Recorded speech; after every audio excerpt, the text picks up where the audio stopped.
Hi friends. ఆనంద్ని Vamsi arrest చేసి తీసుకెళ్తూ ఉంటాడు. అప్పుడే సీను వస్తాడు. ఇంకా అమ్మాడి స్పీచ్ మొదలెట్టలేదులే, నన్ను చూస్తే మస్తు షాక్ అవుతుంది. అప్పుడప్పుడు షాక్ ఇవ్వకపోతే లైఫ్లో కిక్ ఏముంటుందిరా అనుకుంటూ వెళ్తాడు సీను. అప్పుడు ఆనంద్ని చూసి షాక్ అయ్యి చూస్తాడు. మేడం మెల్లగా మేడం అంటాడు సూరజ్. జీవన ఇదంతా వీడియో తీస్తుంది, ఇందుకు పంపించడానికి. అమ్మాడి అని పరిగెత్తుకొని వస్తాడు సీను. అమ్మాడిని ఎందుకు అరెస్ట్ చేశారు?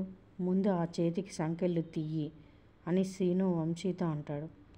వచ్చిన దగ్గర నుంచి నాకు కనపడనది నువ్వేరా. మన ఇద్దరికీ వాస్తు సెట్ అవ్వలేదు, అందుకే ఎప్పుడు గొడవలోనే కలుస్తున్నాము అని వంశీ అంటాడు. ఏయ్, వాస్తు లేదు, వంకాయ కూర లేదు. ముందు అమ్మాడి చేతికి ఆ సంకెళ్ళు తీయి. ఏంటిరా ఏంటి?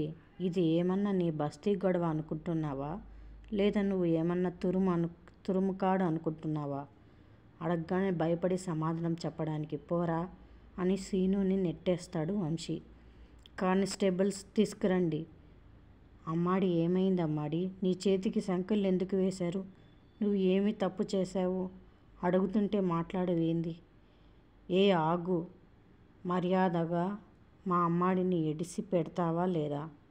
నిన్ను చూస్తే కసితీర కొట్టాలని ఉందిరా, కానీ ఇది రైట్ టైం కాదు. మన బాకీ తర్వాత తీర్చుకుందాం, ముందు అడ్డు తప్పుకో. ఏయ్, నీ బాకీ నేను కూడా తీరుస్తా కానీ ముంగట అమ్మాడిని ఇడిసిపెట్టు. ఏందిరా అని సీనుని కొడతాడు వంశీ. సీను తలను కారు మీద నొక్కి పడతాడు. అడ్డు వచ్చిన సూరజ్ని ఏయ్ నోర్ముయ్ అంటాడు. ఆనంది సీనుని కొట్టద్దు అని అరుస్తుంది. సీనుని కిందికి నెట్టేసి వంశీ ఆనందిని తీసుకొని వెళ్ళిపోతారు. సీను తలకి దెబ్బ తగులుతుంది. ఏ చేతులతో అయితే నా తండ్రిని చంపావో అదే చేతులకి సంకెళ్ళు వేశాను.